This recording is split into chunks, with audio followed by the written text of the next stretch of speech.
Chapter 9, page 72. A surprise quiz in trig. He takes his seat, the mimeograph sheet in his hand, his stomach pulling nervously. He wills himself not to panic. I know this stuff. I know it. Across the aisle from him sits Suzanne Mosley. They have known each other since grade school. What is she doing in here? She must have flunked it too last year.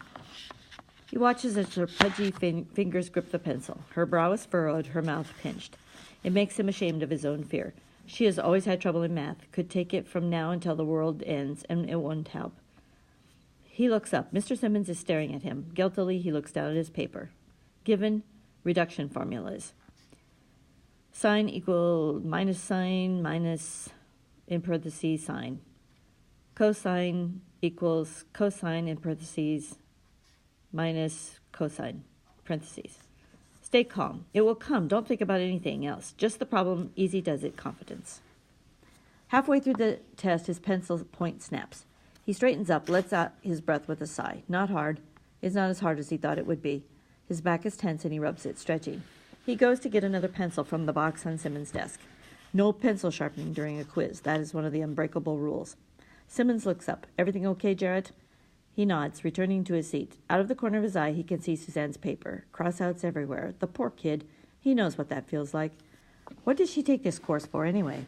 There are 5 minutes left in the hour when he hands in his paper. He leaves the room, taking up a spot against the lockers as he waits for the bell to ring. Down the hall, the smoking lounge overflows with people let out of class early. He does not go down there. He has nothing to say to anyone. Suzanne comes out and leans against the wall. Her head is bent over her books. She is wearing a dark skirt, a brown sweater that's too tight. God, she's fat. Has she always been that fat? He doesn't remember it. Hunched over, huddled against the wall, her hair stiff like brown cotton candy. A lion's mane around her face. Pretty. She was pretty in junior high. She is staring at him now, and he straightens up. Shit, she's crying. The tears are spilling down her cheeks. He stands there helpless, watching. What are you looking at? She clutches her books against her breast as he moves toward her. Hey, it's only a stupid test. She glares at him. You can say that. You passed it. My dad's going to kill me. God, why am I so dumb? I work and work at it, and it's all a jumble. It's just crap. Tangents, cotangents. When are you ever going to use them? It doesn't matter. The bell rings and she jumps. She turns away from him, and he has to run to catch up with her. Listen, if you want some help. She stops in the middle of the hall to stare at him. I'll help you. I can explain it if you want, in study hall or after school some night. Why would you want to do that? She asks, her eyes narrowing. No thanks, it's all right. The crowd sweeps them along in its flow, and a voice cuts across the hall. Hey, Jarrett! He looks over. Stillman grins at him.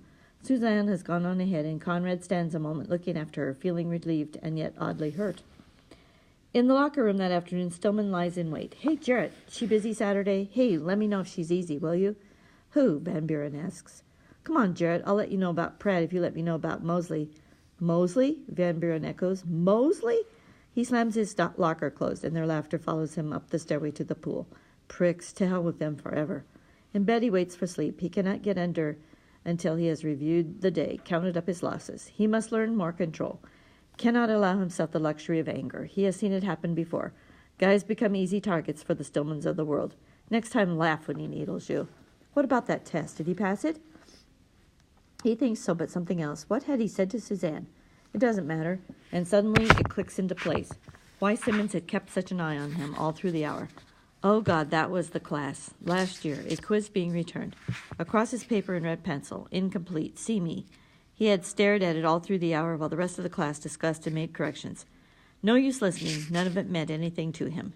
He sat there, his eyes slowly filling up with tears, trying to blink them back, but they would not stop, and Simmons bending over his desk, asking, Jarrett, are you sick? Nodding, stumbling up the aisle, facing the blackboard as Simmons rode out a hall pass. An electric wall of silence between them. Out of the classroom, heading not toward the nurse's office, but toward the double exit doors. Into the parking lot to find a car that was unlocked. Him on the floor in the back seat, crying, leaning out to be sick in the snow. He had left school that day, walked around uptown, looking in windows at the Christmas displays. It was time he went home. When it was time, he went home. And the next day, the last before Christmas vacation, his homeroom teacher had called him up to the desk. I got a skip notice on you this morning. What happened? Nothing. I didn't feel like going to class. Were you sick? No. The teacher had looked at him. Okay, let's forget it. We'll talk about it after the holidays. The holidays. Christmas in Florida, lying on the bed at the Sonesta Beach, in his bathing suit, staring at a mosquito above his head, its tiny body pressed against the rough plaster ceiling, spreading a half-inch gray shadow on the stark white. The only memory he has of that period, that and the ceaseless, remorseless blue of ocean. Brightness surrounds him, no shadows, but it must be night. The sand is stiff and cold squeaks under his feet. A breeze bends the spiky beach grass double to the sand. He walks. The moon is above him, and to his left, miles and miles the sand stretches in front of him, a cool, smooth highway, and the mouth of the tunnel appears a metal cylinder curving 10 feet over his head, the lower rim buried in the sand. He enters it, brightly lit inside its walls, a polished silver gray like the inside of a galvanized pail, girders forming the rib cage that supports its wall. A sharp right turn ahead obscures his view. When he turns the corner, there is disappointment. The tunnel continues on. No end in sight until only the dimensions have shrunk. He can touch the walls now, the ceiling too smooth and cold against his hands. The backs of his legs ache. He kneels down to rest, sifting the fine sand from the tunnel floor through his fingers. It blows away from him, taking the shape of the wind like pictures in a fairy tale book, but there is no wind in the tunnel and no wires. Where does the light come from? He stands discovering that the dimensions have shrunk, and now he must move forward on his hands and knees. But even then his head brushes the ceiling. The light is less bright, and he cannot see clearly, just shadows on the sand. And ahead of him, another turn. He moves eagerly toward it. A makeshift rectangular chute beyond the turn. The sides are shored with 2x4s. He is perplexed, vaguely angry at what crumbly workmanship. How will he maneuver? Here he must crawl on his stomach, scraping piles of sand toward himself. He is too tired for this game, would like to quit, but still he keeps going, wriggling past the first set of shorings before he rests again. He puts his head down, and the cool sand feels pleasant and grainy under his cheek. When he raises his head, he sees nothing, only darkness. He is convulsed with panic, begins to work himself backward, and his feet strike the wall of the tunnel. He shifts his position and tries again, solid wall, no matter where he moves his head, wedged against the ceiling, his chin touching the tunnel floor. Oh, God. He is sealed in this metal tomb, and the walls press upon him from all sides. He cannot breathe, cannot move, must twisting violently onto his back, he screams. It wakes him. He can hear the echo of it inside his head. Did he scream out loud? He listens for some sound in the house, for someone pounding out of bed and down the hall toward his room. Nothing. The blood tingles in his veins, hot and then cold. His heart is pounding painfully.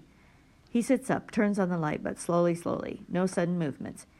He feels as if he could shatter into a million pieces if he is jarred. I don't hold much stock in dreams, Berger says. In fact, I don't hold stock of any kind. He is annoyed. What the hell kind of psychiatrist are you? They all believe in dreams. Do they? Goddamn, I'm always out of step. Do me a favor, will you lie down? On the floor, that's it. I want to try something. Christ, you're nuts, you know that?